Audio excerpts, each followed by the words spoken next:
नाज़रीन आदाब, 20 फरवरी 2024 मुताबिक 9 शाबान के अवधनामा वॉइस एडिशन में आपका खैर मक़दम है। आप समाअत फरमाने जा रहे हैं अवधनामा में शामिल अहम खबरों के खास हिस्से में। वज़ीर-ए-आज़म नरेंद्र मोदी ने पीर को मुनक़िद ग्राउंड ब्रेकिंग सेरेमनी यानी GCB4 के जरिए उत्तर प्रदेश में 10 लाख करोड़ रुपए से ज्यादा के 14,000 से ज्यादा प्रोजेक्टों का इफ्तिताह किया। इंदिरा गांधी प्रतिष्ठान में मुनक़िद प्रोग्राम में वज़ीर-ए-आज़म मोदी ने रिमोट का बटन दबाकर प्रोजेक्टों का इफ्तिताह किया। इस मौके पर वज़ीर-ए-आज़म नरेंद्र मोदी को रियासती हुकूमत की उसूलियाबियों पर मबनी एक शॉर्ट फिल्म भी दिखाई गई। इस मौके पर गवर्नर आनंदीबेन पटेल, वज़ीर आला योगी आदित्यनाथ, वज़ीर दिफा राजनाथ सिंह और रियासत के वज़ीर नंदगोपाल नंदी के अलावा इंडस्ट्रियल दुनिया की कई मारूफ हस्तियां और नुमाइंदे भी मौजूद रहे। संयुक्त किसान मोर्चा ने मरकजी हुकूमत के जरिए MSP से मुताल्लिक पेश करता तजवीज़ को खारिज करने का ऐलान कर दिया है। यानी किसानों और हुकूमत के नुमाइंदे के दरमियान चौथे दौर की जो बातचीत शुरू हुई थी वो भी नाकाम साबित हुई है। मरकजी हुकूमत की जानिब से मुबैना तौर पर MSP से मुताल्लिक 5 साल के मुआहदे की तजवीज़ पेश की गई है। इस तजवीज़ की खबर किसानों को मीडिया ज़राए से हासिल हुई। हालांकि संयुक्त किसान मोर्चा ने साफ लफ्ज़ों में कह दिया है कि वो C50+2% के फॉर्मूले पर ही MSP की गारंटी चाहते हैं। एक्साइज घपले मामले में आम आदमी पार्टी की मुश्किलात थमने का नाम नहीं ले रही है। इन्फोर्समेंट डायरेक्टरेट ने इस मामले में आम आदमी पार्टी के कन्वीनर और दिल्ली रियासत के वज़ीर आला अरविंद केजरीवाल को छठा सम्मन भेजा है। केजरीवाल के जरिए सम्मन को नजरअंदाज करने पर पीर को जांच एजेंसी ने मिस्टर केजरीवाल के खिलाफ अदालत में शिकायत दर्ज कराई है। ईडी ज़राए के मुताबिक ताज़ीरात-ए-हिंद की दफा 174 के तहत दर्ज की गई शिकायत में मिस्टर केजरीवाल को जारी किए गए पहले 3 सम्मन की जानबूझकर नाफरमानी करने का हवाला दिया गया है। लोकसभा इंतखाबात की सरगर्मियां बहुत तेजी के साथ बढ़ रही है। सभी पार्टियां इंतखाब की तैयारियों में जोर शोर से मसरूफ है। पार्टियों के जरिए उम्मीदवारों के नामों का ऐलान भी होना शुरू हो चुका है। समाजवादी पार्टी ने उत्तर प्रदेश की 16 पार्लिमानी सीटों के लिए पहले ही उम्मीदवारों का ऐलान कर दिया था। अब मजीद 11 पार्लिमानी सीटों के लिए नाम जाहिर कर दिए गए हैं।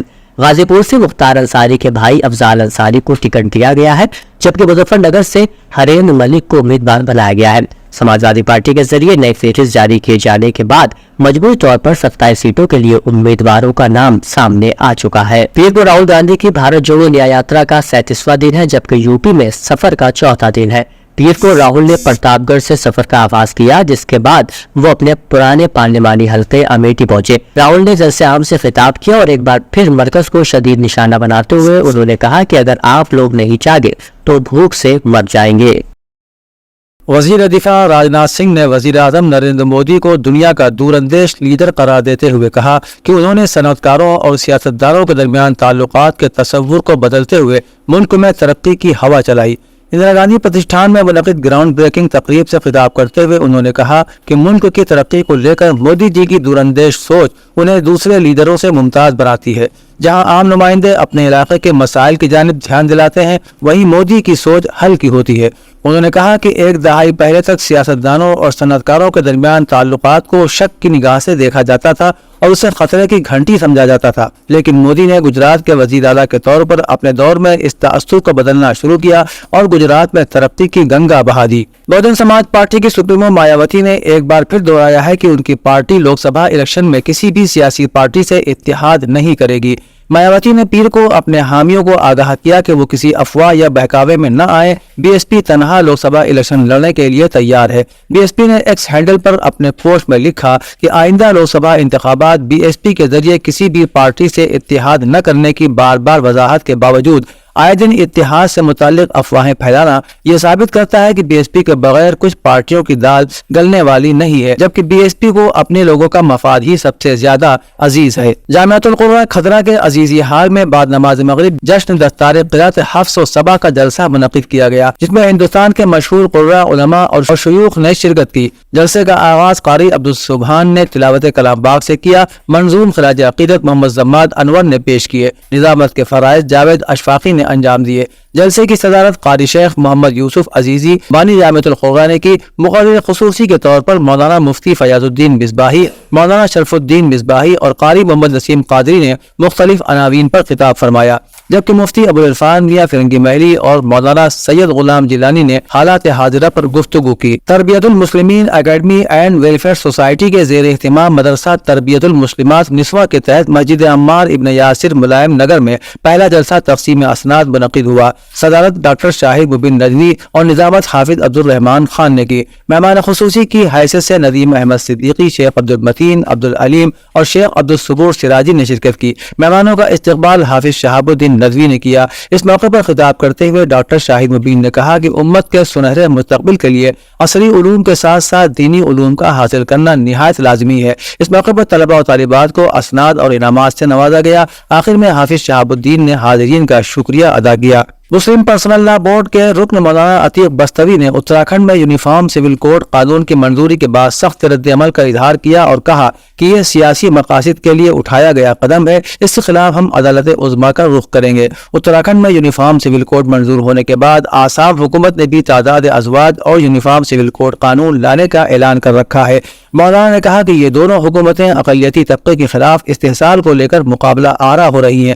جن ریاستوں میں بی جے پی کی حکومت ہے وہاں اقلیتوں پر شدید ظلم و زیادتیاں کی جا رہی ہیں۔ یہی وجہ ہے کہ اتراکھنڈ میں یونیفارم سول کوڈ کی منظوری کے فوراً بعد آسام حکومت نے بھی اسے لانے کا اعلان کر دیا ہے۔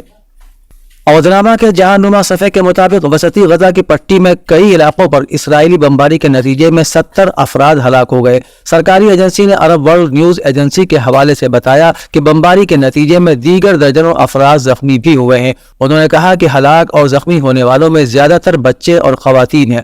فلسطینی صدر محمود عباس نے کہا کہ نتنیاہو کی حکومت اور قابض فوج اب بھی غزہ کی پٹی کے مختلف شہروں بالخصوص رفح شہر پر اپنی جارحانہ جنگ جاری رکھنے پر اصرار کرتی ہے، جس کا مقصد رفح سے لاکھوں فلسطینیوں کو بے گھر کرنا اور ان کی جبری بے دخلی کی راہ ہموار کرنا ہے۔ فرانسیسی اخبار لبریشن نے اپنی ایک رپورٹ میں انکشاف کیا ہے کہ لبنانی حزب اللہ ملیشیا کے پاس خفیہ سرنگوں کا ایسا نیٹ ورک موجود ہے جو غزہ میں حماس کے مقابلے میں زیادہ ترقی یافتہ ہے۔ اخبار کے مطابق لبنانی ملیشیا کے پاس ایسی سرنگیں ہیں جو سینکڑوں کلومیٹر لمبی ہیں اور ان کی شاخیں بھی ہیں جو اسرائیل اور شاید اس سے آگے شام تک پہنچتی ہیں۔ اخبار نے اسرائیلی محققین اور ویب سائٹس کے حوالے سے کہا ہے کہ حزب اللہ اور اسرائیل کے درمیان مسلسل کشیدگی اور خطرات کے تحت تل ابیب میں شمالی سرحد پر حزب اللہ کی سرنگوں کی موجودگی کے بارے میں خوف پیدا ہو گیا ہے، جن کے بارے میں خیال کیا جاتا ہے کہ شمالی اسرائیل کے ساحل پر واقع شہر نہاریا کے ایک ہسپتال تک یہ سرنگیں پہنچتی ہیں۔ برازیل کے صدر لوئز اناسیو لودا سلوا نے اسرائیل پر غزہ میں فلسطینیوں کی نسل کشی کرنے کا الزام لگاتے ہوئے غزہ جنگ کا موازنہ ہولوکاسٹ سے کیا ہے، جس پر اسرائیل نے برہمی کا اظہار کیا ہے۔ رپورٹ کے مطابق برازیلین صدر نے ایتھوپیا کے دارالحکومت میں صحافیوں سے بات کرتے ہوئے کہا کہ غزہ میں جو کچھ ہو رہا ہے وہ جنگ نہیں ہے بلکہ نسل کشی ہے۔ انہوں نے مزید کہا کہ یہ فوجیوں کے خلاف فوجیوں کی جنگ نہیں ہے بلکہ جدید اسلحے سے لیس فوج بچوں اور خواتین کا قتل عام کر رہی ہے۔ تاریخ میں اس کی مثال نہیں ملتی۔ اسرائیلی وزیر اعظم نے اپنے بیان میں کہا کہ اسرائیل کا نازیوں اور ہٹلر سے موازنہ کرنا غلط ہے۔ پاکستان میں 8 فروری 2024 کو ہونے والے عام انتخابات کل عدم قرار دینے کے کیس میں متعلقہ تھانے کے ایس ایچ او کو درخواست گزار بریگیڈیئر ریٹائرڈ محمد علی کو پیش کرنے کا حکم دیتے ہوئے chief justice of Pakistan justice قاضی فائز عیسیٰ نے ریمارکس دیے ہیں کہ ایسے سپریم کورٹ کے ساتھ مذاق نہیں ہو سکتا کہ پہلے درخواست دائر کرتے ہیں اور پھر غائب ہو جاتے ہیں۔ یہ کیس ہم سنیں گے۔ سماعت کے آغاز پر چیف جسٹس نے درخواست گزار بریگیڈیئر ریٹائرڈ محمد علی سے متعلق پوچھا تو جسٹس محمد علی مظہر نے بتایا کہ درخواست گزار نے 13 فروری کو پٹیشن واپس لینے کی درخواست کر رکھی ہے، جس پر چیف جسٹس نے ریمارک دیا کہ پہلے درخواست دائر کرتے ہیں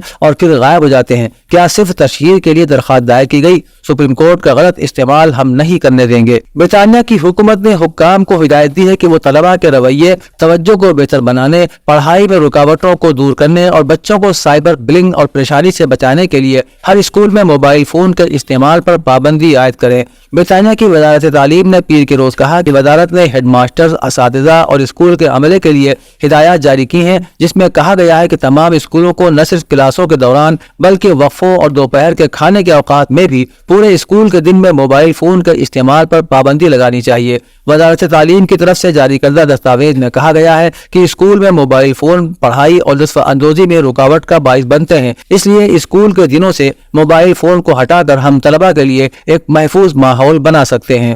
اودنامہ میں شائع مضامین کو مکمل طور پر پڑھنے کے لیے اودنامہ کی ویب سائٹ www.awadnama.com پر وزٹ کریں اور ای پیپر پر کلک کریں۔